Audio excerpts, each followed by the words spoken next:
Snow. Hey, MJ. How you doing? I'm doing great. How are you? Waiting for a pizza, that's how I am. Yeah, so we're hungry. And they postponed my stupid Foo Fighters show. I know, we just got the word. Get the word while we were waiting for pizza. Oh, on break, we get the word. I wonder if California's shutting down again. I don't know. Or maybe one of the band members caught the Delta variant. I don't Oh, no. I don't know. Don't say that. I know. Poor Dave. I'm just trying to, think of what could have happened. Okay, well. I'm excited about today, though. We have local historian Jim Hinkley. And best-selling author. And best-selling author. Yep, I read the book. It was awesome. Let's see, what else does he have? He has Jim Hinkley's America. Mm-hmm. And last time we had him was just about a year ago when we were promoting Murder and Mayhem. Should clarify that you weren't really promoting Murder and Mayhem. That was the book Murder and Mayhem. The book, yeah. We weren't promoting murder. Right. Yeah. Definitely not promoting murder. But the book is an excellent book. Yes.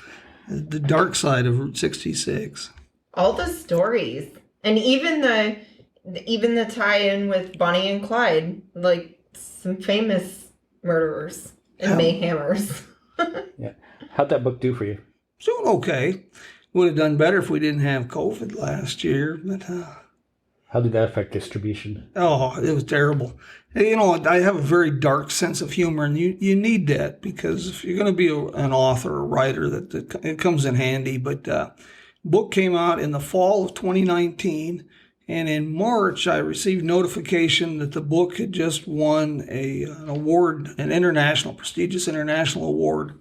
And then 3 weeks later, the publisher shut down, so there was nobody promoting the book. And then the warehouse went to short staff, so I couldn't even get copies of the book for 3 months. And yeah. And that would have been a great time for people to have the book and read the book when they're quarantined at home. That would have been the best time. Oh, yeah, because that would have something like that. It was when you're quarantined at home and all the stuff that was going on last year, that would have brightened up the day. Totally. Who doesn't love murder and mayhem tales? Well, I mean, yeah, who didn't want to go out and commit murder and mayhem last year? Right. I'm about ready to commit murder and mayhem about receiving word about this Foo Fighters show. Now I have to get a refund for my hotel room and all this other bullshit. I know. So, Jim, what's been up? What have you been up to the last year since we talked to you? Pretty much the same, juggling cats and chainsaws, make sure we can continue that habit of eating on a regular basis. Just finished another book, just finished the final edit, and I picked up a contract on another book that I'm trying to get done before October 1st. I'm working with the city of Tucumcari, developing a new series of visitor guides for them, and then working with Kingman Main Street to develop this narrated historic district self-guided walking tour. And so let's start. What's the latest book? This one will be profiles of the communities along the road. Why Route 66 is the main street of America. How the highway is a little bit unique because it bridges the past and the present and sometimes even the future. And so that you contribute like a chapter in that book? No, this next one I've written the entire book, and I profiled about 36 communities along Route 66 that have that bridge, that really connect the past to the present and the future, like Kingman and Santa Fe and Holbrook. Right. And what's that town in Missouri that you were promoting? Cuba. Cuba. Yeah, I stopped there on a cross-country trip a couple of years ago. And that was a great little town. It is a neat little town. The murals were amazing. It's kind of, for such a small town, 3,400 people, I've never been any place that has a more diverse array of restaurants and good restaurants. And it's a time capsule place. Their drive-in theater is still going strong. And it has the world's smallest Walmart. I've never seen a Walmart that small. It was the size of a Family Dollar. Oh, wow. You might beat that. I don't know if they're still open, but you might check for the one in Baxter Springs, Kansas, along Route 66. It's so small you have to go outside to change your mind. I stopped at, God, there was a bakery you recommended. Yeah, Cuba Bakery in Delhi. Yeah, oh, the bread there was amazing. I want to go to Cuba just to eat. You guys are talking about all these restaurants and bread. We lost the Four-Way restaurant last year because of COVID, but they've reopened and they got new owners doing something different. And then, you got Frisco's Grill and Pub right down the street from the bakery, and then Riviera Maya right across the tracks from the bakery. Shelley's is good for breakfast, and then Tuggy and Joe's, they moved out. We lost those folks. And Belmont Winery's got a pretty good dinner menu. Right. And Missouri Hick Barbecue. for reference, this is about roughly 2 hours south of St. Louis, right? A little bit less, yeah. It's about 90 miles, I think, from St. Louis. Yeah, I wish I would have spent more time there, but I just stopped in and traveling through. Next time you go there, take Highway 19 out of Cuba south about 20 miles or so. A little town called Steelville. And it's pretty astounding. They got about a 1 block downtown. And it's almost Twilight Zone feel that it's 1950. The little drugstore has all of the wooden screen doors still, the Coca-Cola advertisement. The burger shop across the street's been there since 1955. And the restaurant on the corner, the Spare Rib, just a really old, wore-out, rusty old sign, been there since 1929. Cool. Have you ever been to St. Louis? Yeah, I've been to Kansas City before. Okay, so St. Louis is the one with the Ark, though. Yeah. Right. Okay, I have been there, but I've also been to... I always remember things by food. So I'm like, I went to Kansas City and they have amazing barbecue. That's where I learned that you're supposed to put the coleslaw on the sandwich and eat the barbecue sandwich with the coleslaw on it. Like, so they do it there. Lady of my own heart. I can't tell you where I've been sometimes, but I can tell you what kind of food they serve. Right? That's how you get in this kind of shape, this beach ball shape. It's That's what I loved about Chicago, too. I went on a 5-day trip, and I gained 8 pounds, and I was so proud of myself for doing that. The only thing I know of Chicago, I've always wanted to go there for an extended period because the city looks amazing. Go to Wrigley Field and the Bean and the art museum. But no, I had a layover of like 3 hours. And I don't know how many Chicago hot dogs I ate. Oh, I was like, did you get Garrett's popcorn? They have it in the airport. Oh my God, their popcorn is even amazing.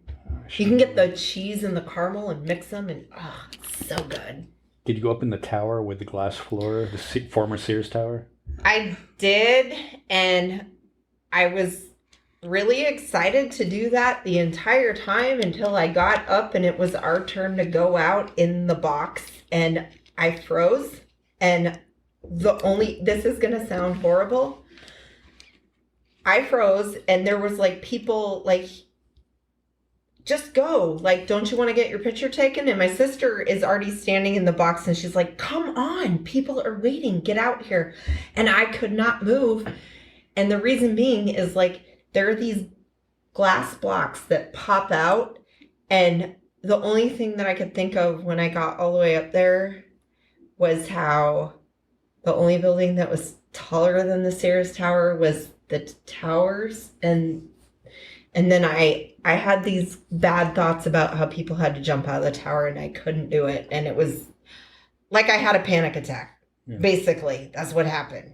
And it sucked because there was little kids doing handstands I'm like, what? And I couldn't even walk out there. See, I'm not afraid of heights.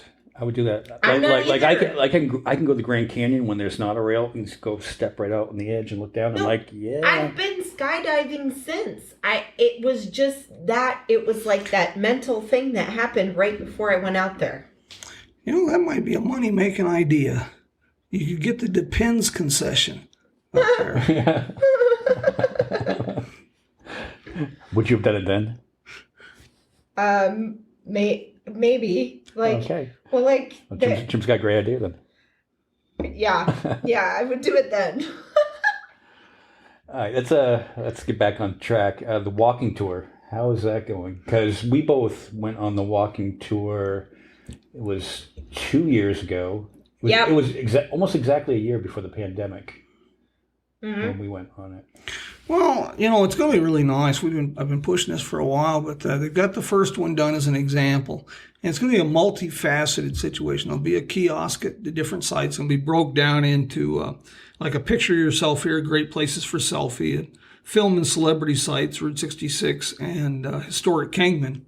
And there'll be like a kiosk at each site with a small caption, historic photo, and a QR code that ties into the website for narration with an extended history of the site.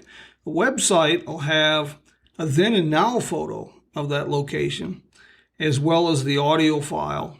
And it'll also have a 360-degree photo. So you can stand in that spot, it's just like you're standing there looking up, down, sideways. That way you can do a virtual tour. You're in Berlin. You can do a virtual tour of downtown Kingman. And when you're here, you can walk downtown Kingman. So basically, they'll stop at these kiosks and they'll hear narration from you there? Wow, that's pretty cool. Oh, okay. So you won't be walking the tour? No, they'll be setting up kiosks at different locations. So people could do it anytime? Yeah, day or night. Oh, okay. Yeah. Cool. Wow, that sounds really cool. Yeah. And then you can, on the website, they can also do it on the website. So it'll be a virtual tour as well as a real tour. Are you ever going to get back to doing your personal guided tours? I still do occasionally when I have time, and I tailor make it, for what people want. If people are asthmatic and dragging an oxygen tank, setting up a 5-mile tour is not a good idea because I'm not real good with CPR and stuff. But it depends on their interest. If they're not interested in automobiles, why take them to Dutton Motors? Right. I think that was the door. That was the door. Oh, okay. Our pizza's here. Hold on. I'm going to grab the pizza. Oh, man, I was just about to hit our next topic, too, but I need snow for that. Didn't you do a collaboration on a book not too long ago? Yeah, I've done, the Big Book of Car Culture I collaborated on. I did a book on Chevy truck restoration. I wrote the chapter on electrical systems for vintage Chevy trucks. And I've collaborated on a few books. Yeah. How many books do you have now? Just finished number 21, and like I say, I'm deadlined for October 1st to get number 21 out.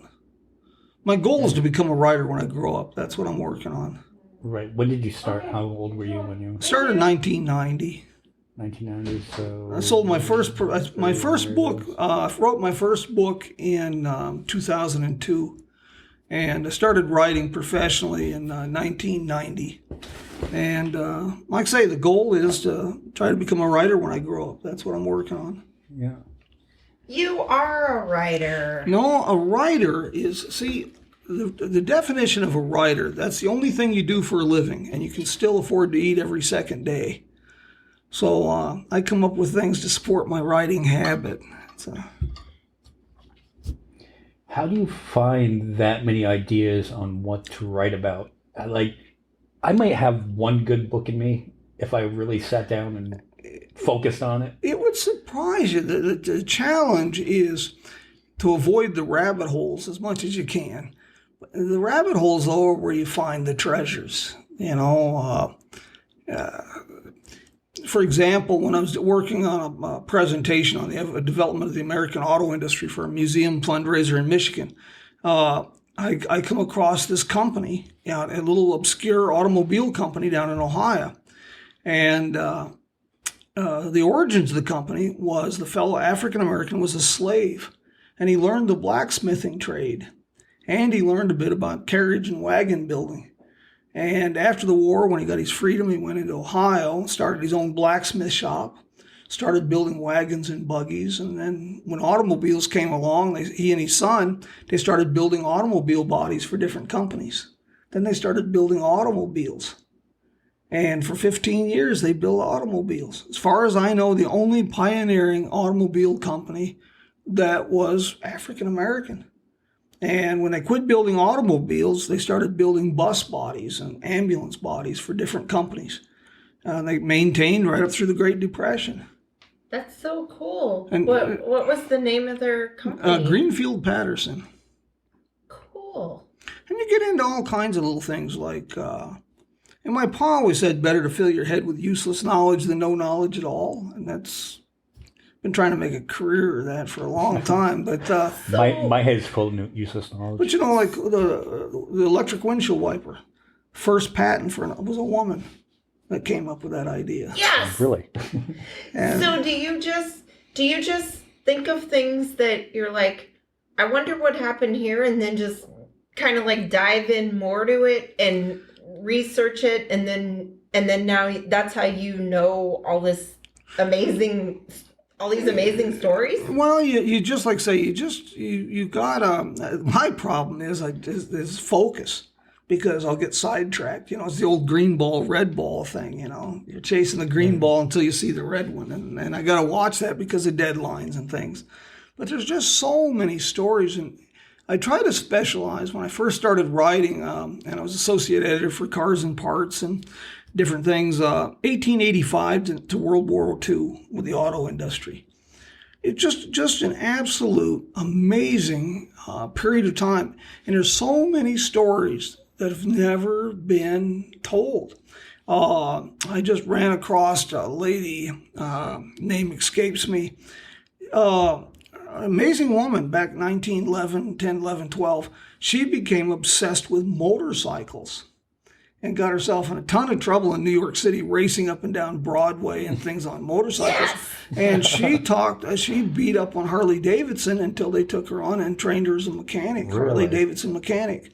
Yes. And her exact words were, she and her, quote, rotund mother, in 1915, they decided to go to the Panama Pacific Exposition in San Francisco from New York City, and on a Harley Davidson motorcycle and a customized sidecar for her rotund mother. Yes, wow. That's so cool. They were the first women to drive coast to coast and back again with a motorcycle. Snow, I think you remember us. I used to work for a couple years with Jim at a local place. Could you imagine? I got to hear these stories every single day. That's the best part of going to work. Cool. You should write a book about all the amazing untold stories of women that all these women, more than I do. I feel like the worst feminist. No, it's just this, and history. We start out in high school, and I don't mean this derogatory for high school teachers, but I think that they're sent to a special class and taught how to make history as boring as possible so nobody has any interest. Exactly. And it's not. It's incredibly fascinating. And if you're willing to be open-minded, and it doesn't matter, automotive, political, whatever, challenge yourself to meet with different people and listen to different things. And a great example was I was up in Michigan and speaking, and it turned into quite a boondoggle. One of the most bizarre presentations that I've ever gotten suckered into. I showed up to make a presentation for a fundraiser for this quote automotive museum, and it was just, I got paid, but it was a boondoggle. And I show up in a 1909 automobile factory in Michigan in October, 40 degrees in the rain, and half the roof is literally gone. There's no electricity. They've got these 6-foot tall plastic Christmas candles with batteries for lighting. It is just bizarre. But through that, I discovered two really fascinating museums. Lloyd Ganton's private museum, in a long story short version, in Jackson. Jackson was a major automobile producer. There was over 25 automobile companies in Jackson between 1900 and 1930. And Lloyd Ganton has decided he wants to collect those cars, and he's got about cars from 18 of those companies, plus other things that were made in Jackson. And then I found the Lost Railway Museum he sent me out to in Grass Lake, where these retired guys have taken a depot, restored it, and preserved this incredible forgotten urban railway system. They've been rounding up these old rail cars that were used as chicken coops and everything else and restoring them. And through that museum, while I was there, I met the curator, who was a guy named Ken Soderbeck, who invited me out to his farm. And his farm is called Circus Farm.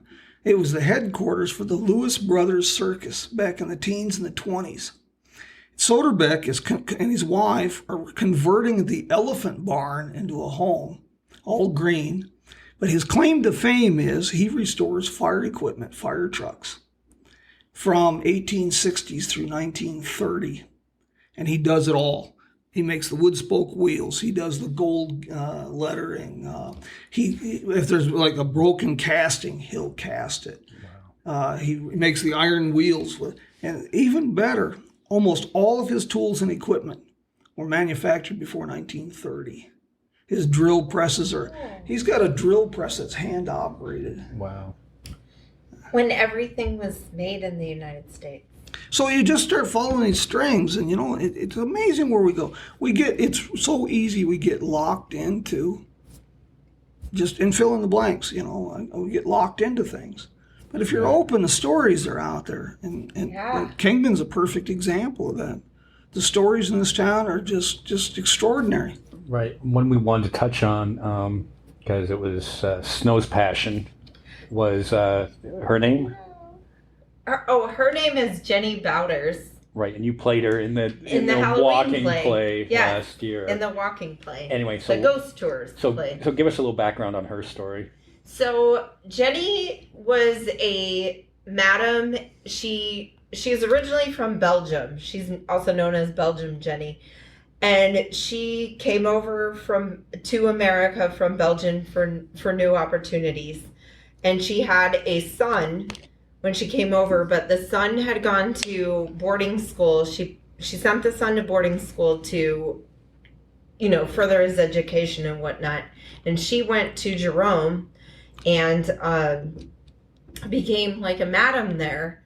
But her place had burned down, I think maybe even like a couple of times. So then she had learned that they were going to start a mine out off of Gold Road, like towards Oatman. Mm-hmm.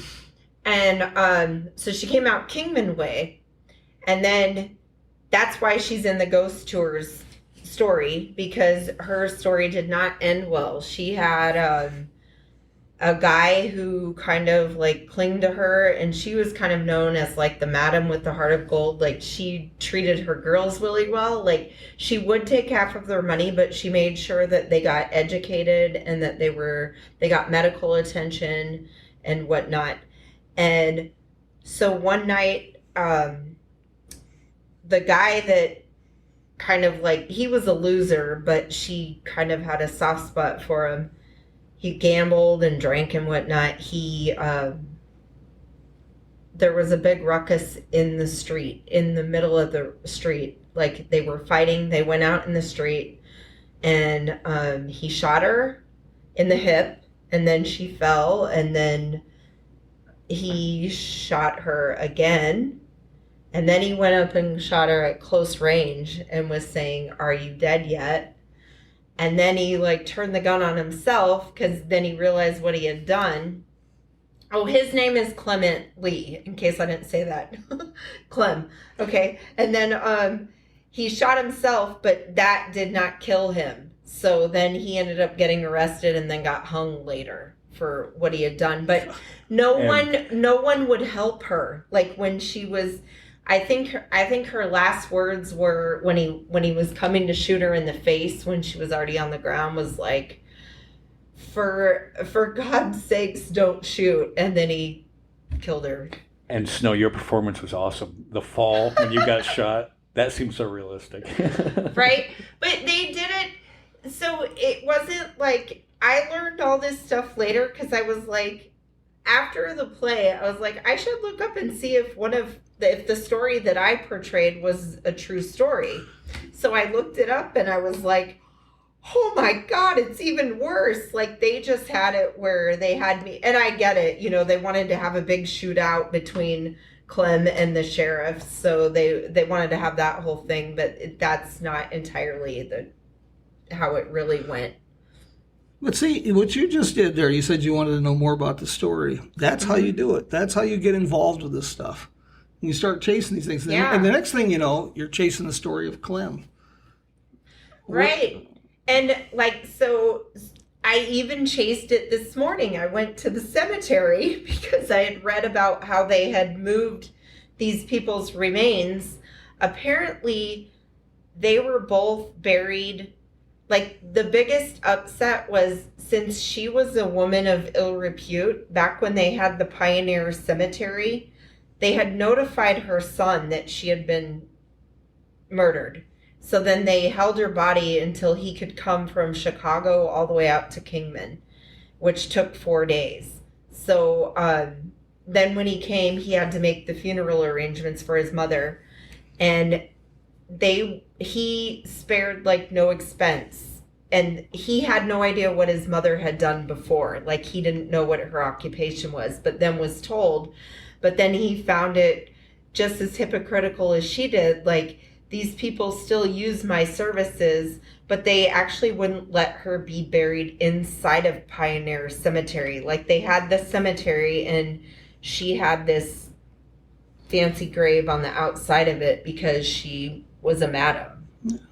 And you'll find that a lot, the ill repute. Some cemeteries, they wouldn't allow Catholics to be buried. And yeah, it had said that too. It was talking about that also. So then I had heard, like, fast forward to now times, like, back at my work, I used to run the downtown route, and one day the superintendent had told me that they had to stop production on remodeling the new school because they had hit human remains, so they have to call the coroner to have them removed while they were remodeling for what is now today Lee Williams, because there was bones under the football field. Yeah, that's where the cemetery was at, was down in that area. Right. About what year was this? Late 60s, early 70s. They started. That's when the old high school burned. I think was 71, and that's when they really started doing stuff down there. So a lot of my understanding is they started really moving the graves in the mid 60s.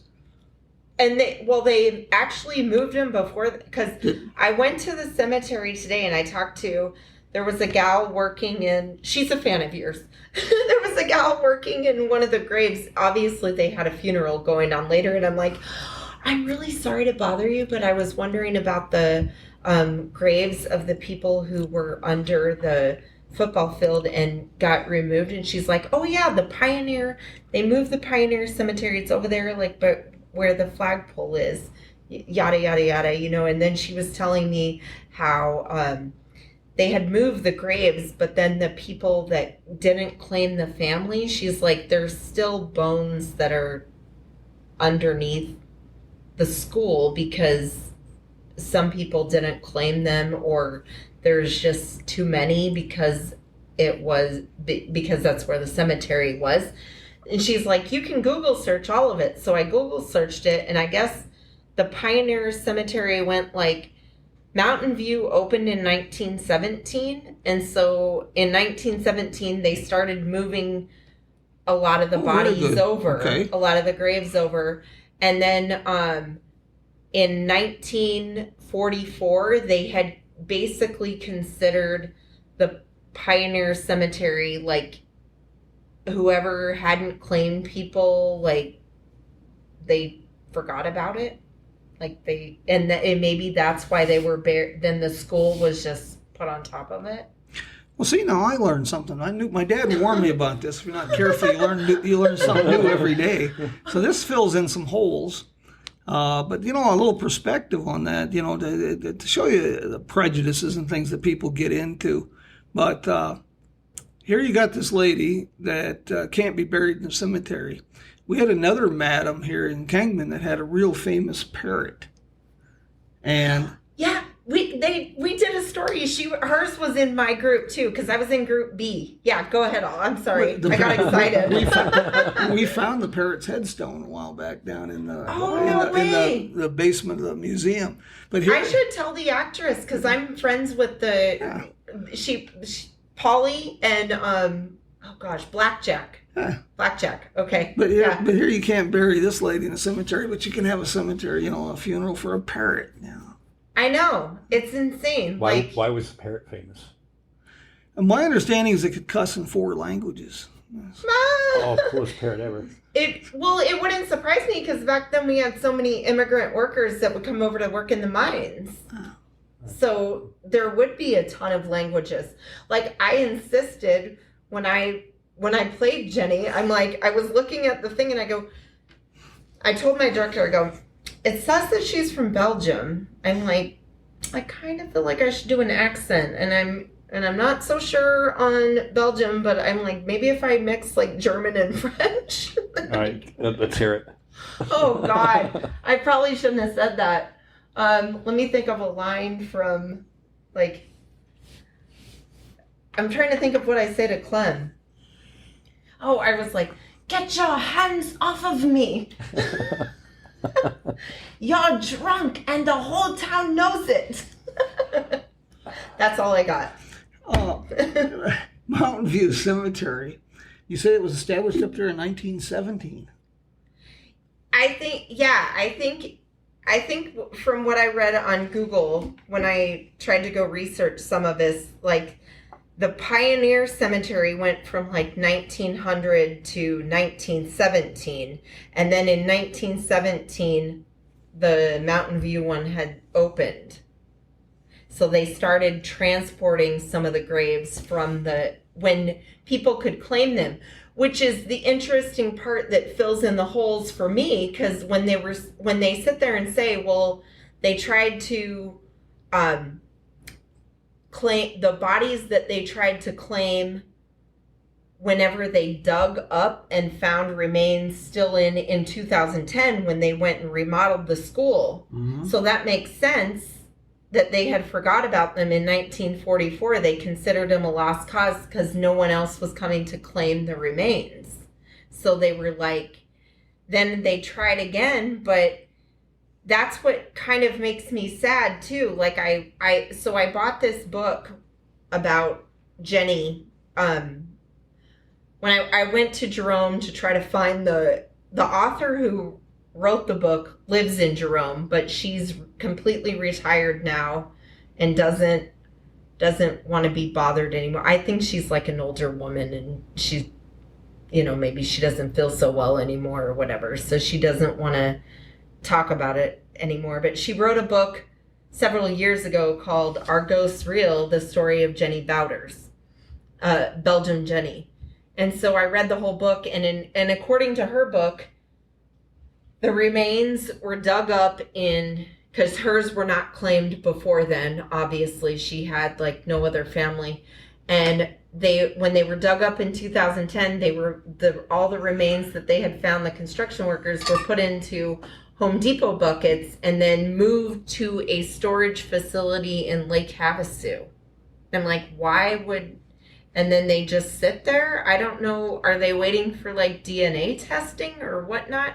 Because the interesting fact about that, one day my mom calls me out of the blue and she's like, hey, we have a story about Jenny. Like, your Uncle Denny went to school. One of the people he went to school with, his wife is related to her. So when she did the 23andMe testing, she learned all this about Jenny's grave and how no one had claimed it. So that's what happened. Like, she was never buried. And I'm like, this is crazy, like, but you're on the right track. That's how you get into these stories. In answer to your question about stories, that's exactly it. You start getting pulled down these rabbit holes and you start meeting these fascinating people. And I just wish that she gets to like finally rest in peace. I'm like, can I just know that her bones are now in the ground? Like, whether they're at Mountain View or wherever the heck they are, like that she finally, because she's been moved a couple of times. Her remains, it's like, what the heck? Wasn't there somebody from like the 27 Yankees buried there? Did you find this fellow when you were up there? That's up at Mountain View Cemetery. Mr. George Grantham. No, 1927 Yankees. 27-28 New York Giants, I think it was. Oh, okay, Giants. I think I did see this one because there's only a couple over in the Pioneer section. There's only a couple that are like fancier like that. Most of them are the little rounded stone headstones. And some of them have no names on them. Some of them are just marked with Chinese. It just says Chinese, so I'm assuming that was a Chinese railroad worker back in the day, but there's no date or anything. And then there's a lot of babies where it just says baby and then the last name. And they only, like, some of the babies only live like 3 days or And one so day. this could have been from the pandemic of 1918. Well, yeah. Well, child mortality. And like TB maybe too, right? And Yeah. TB during that time. Child mortality was a big thing, back in those years. 17, 18, and earlier, I mean, it was just a common thing. You have 10 kids and 6 of them live to be adults. It was just an accepted thing.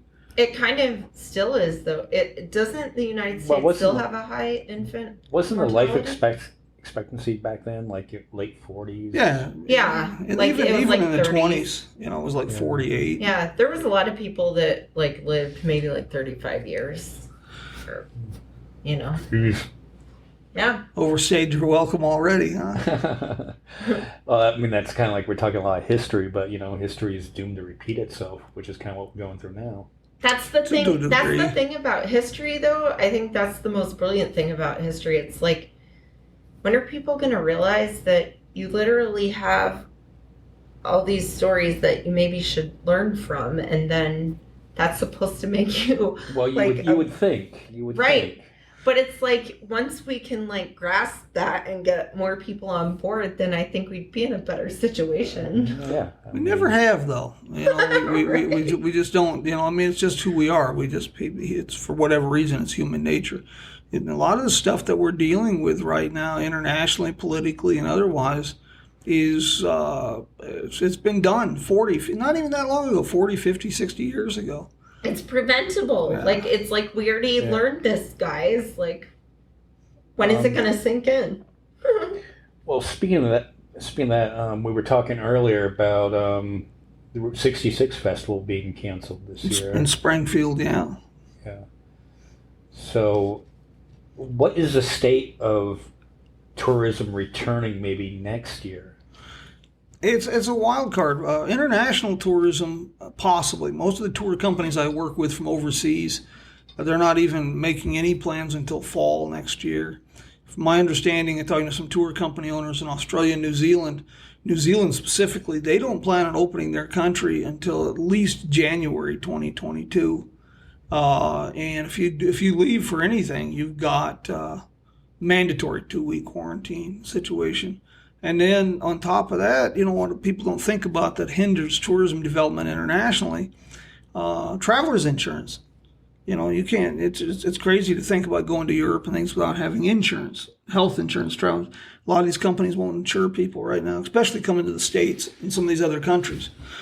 Right? Do you know Makes how sense. much Kingman depends on tourism dollars? No, but it's always been a tourist town, and I would say it's a big percentage. There was a study done years ago, so it wouldn't be relevant at all, but they placed our sales tax dollars at something like 58% from people who do not reside here. So over half. Right, and I guess that's one of the things I'm baffled by living in this area is how come the majority of people don't realize that. And have our It seems like it would have been last year should have been a short-term inconvenience for looking at the big picture, and we really haven't learned that lesson yet, given the vaccination rate that Mojave County, besides Clark County in Nevada, is one of the highest rates of infections right now. Mm-hmm. It's a complicated situation, that's for sure. These are really some. This is probably one of the most exciting times in history to be alive right now. You think so? Yes, but There's a lot of drama going on. to be honest, because I have a bad feeling how this all turns out, I'd rather read about it in a history book than to be living through it. Well, But, exactly. Well, how do you think this is going to turn out? not good. There's, it's kind of like, I don't know. I never really learned to swim, being a desert person. But if you're on the deck of the Titanic and the ice water starts swirling around your testicles, it's a good time to learn. And Not go, it's fake news. This might be a good idea to start doing some homework and thinking a bit different. Good and bad. Whenever you're alive, it's always the best of times and the worst of times. And in the midst of every single crisis, there's just incredible opportunity. The challenge, especially as we get older, we become more rigid and fixed in life. We become less flexible. And being able to adapt, being able to change, things change. We adapted to cell phones. One of the challenges we've got with this COVID thing, we adapted to cell phones. It took us 10, 15 years to wean ourselves from payphones. We had time. What's causing a lot of the societal upheaval right now is we didn't have time. Within 30 days last year, the entire world was forever altered and changed. And we did not have a chance to adapt to it. And as a result, people are, struggling. Well, I think the one thing that I compared it to was, remember, a crisis on this level was 9/11. And you look back at how we all came together. At that point, we all had the little American flags on our cars. If somebody cut you off in traffic, you didn't beep your horn. You were just like, hey, you waved. You're like, hey, you must need to be somewhere quicker than me. Go ahead. We were all nice to each other. You first. And you would think, because the United States has always been kind of like that. In times of crisis, World War II, we come together. The Challenger explosion, we all come together as a nation. And this is the one time that it split us further apart. For whatever reason. I think a lot of it has to do with social media. Mm-hmm. And you get to that rabbit hole of, well, it's this side or it's this side. And that's not true, because in Kingman in general, we like to complain about it, but you go out on the streets, people are generally nice. If something happens in this community, and there's a fundraiser, you see people contributing, helping out the neighbors. And you see that all around the country in times of crisis. A flood in Houston, you see everybody come together. It doesn't matter if you're left or right. You just help your neighbor. But on social media, it's just this war that has led to this pandemic, possibly just keep on continuing. Our country is not like that anymore. I mean, like, we had our own people storm our own Capitol. I mean, I don't know what else to say. I mean, like, I don't know what caused that. I don't know why it's like, I mean, if we're really getting down to like the root of what caused that, I don't get it. Well, it's, I don't know, divide and conquer. The only thing I can think of when I think of all that stuff is like, more of like a lack of education that caused that. Like, it's like, and maybe that could be because of the social media aspect. Well, you get set in your own ways and not trying to bash one side or the other. But yeah, I mean, why do counties with lower education scores have more cases of COVID? Or just the sheer fact that, I mean, like, even civics is no longer taught in school. Or if you're more leaning to the middle left, you're okay with the vaccination, but if you're more off to the right, you're not. You're not going to get it, and there's going to be no changing their minds. It's fake news. It's just the flu. But when it comes to stuff like tourism, why can't those people see, like, oh God, the economy's hurting. We need to get back to normal. And all of us, like, on both sides, like, everybody should realize, hey, we should focus on, that should be our main focus, is just getting back on track. Like, no matter what your views are on everything else, like, it should be like, what can we do to help out our community? Right. And because the community of Kingman is a good community overall. There's really great people here. Conservatives, liberals, there's both a lot sides. of good people that live here. And I don't know, like, if you're down and out, I've seen conservatives step up to the plate and, help out and stuff like that. I just don't get it on a national level. But, if we could solve that problem, then we'd be doing a lot better than we're doing now. Yeah. I mean, this podcast. Yeah, I don't know.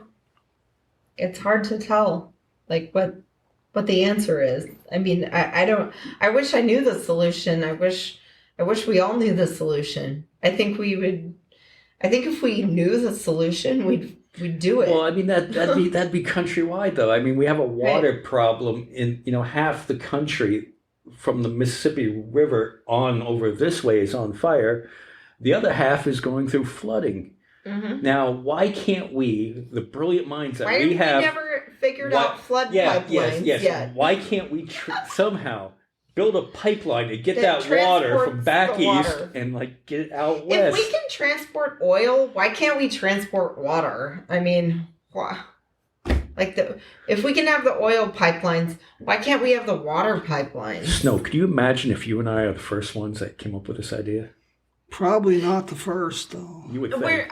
There's no way that we are. I know. I've been saying that. I'm like, there's no way that nobody else has ever thought about this. But why is it never came to fruition where there is water pipelines? Well, Jim would know this.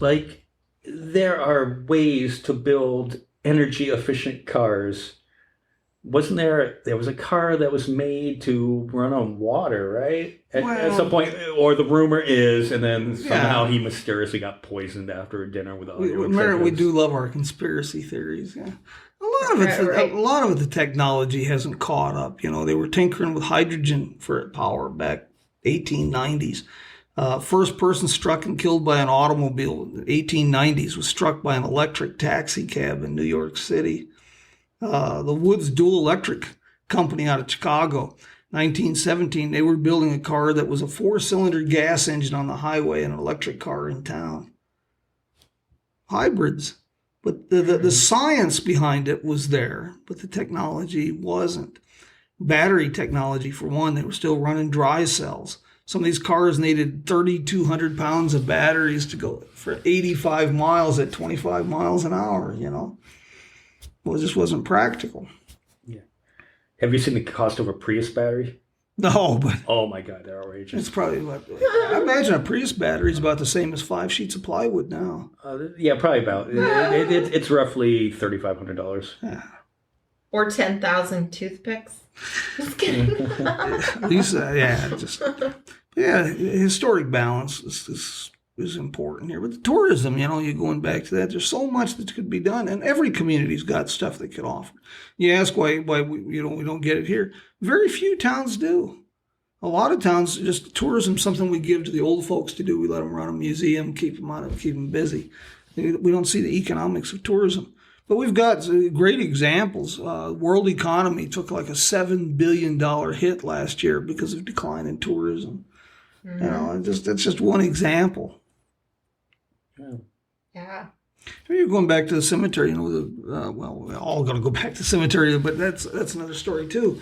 But sport, we can do anything here, and that's part of these walking tours. So Kingman's celebrity history, sports history.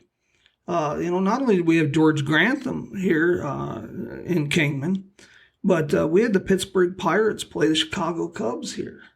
Sweet. Where at? Down at the fairgrounds where Locomotive Park's at now. Oh, cool. That used to be the fairgrounds? Yeah. Rodeo grounds, fairgrounds. Oh.